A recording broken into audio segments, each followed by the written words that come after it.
saya dah terlalu lama dalam industri. Saya seronok kot. Sebab kalau dia benci, maknanya Datuk Zulkifli tu berjaya kan. Pasal masa syuting drama ni, satu je dalam kepala saya. Yang pertama, saya nak memuaskan hati pengarah saya. Yang kedua, apa jadi pun saya nak penonton memang benci dengan saya, meluat dengan saya.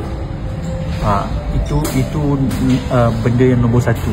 Jadi setiap scene yang saya buat tu, saya akan cari macam mana orang menyampah tengok saya. Itu formula saya untuk drama ni lah. Seronok lah.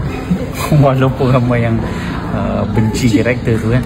Sebab kenapa saya seronok, saya jarang dapat peluang untuk bawa karakter macam ni. Selalunya orang bagi saya yang baik, tak nanya kan.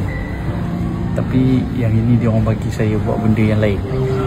Sebenarnya saya pernah buat, cuma mungkin orang tak perasan. Tapi yang ni orang perasannya. Agak seronok juga lah. Yang semua jadi antagonis tu, itu mungkin trend kot. Seorang dah berjaya, jadi dia orang cuba untuk buat yang orang lain kan. Tapi untuk kami yang pelakon lama ni, kami memang sentiasa bersedia walau apa pun watak diberi.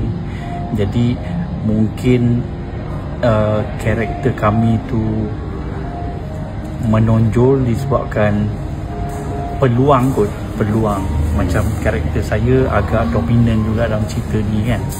Jadi sama dengan Rosyam, sama dengan Faizal Hussein. Karakter kami yang berusia ni nampak. Selalunya kalau di dalam skrip yang kebanyakannya golongan-golongan yang dah berumur ni, dia cuma tempelan. Tapi sejak Dok Menjak ni, karakter yang berumur ni diberi peluang untuk ke depan dalam cerita tu. Mungkin itu sebab dia lah. Dan dia sesuatu yang positif lah.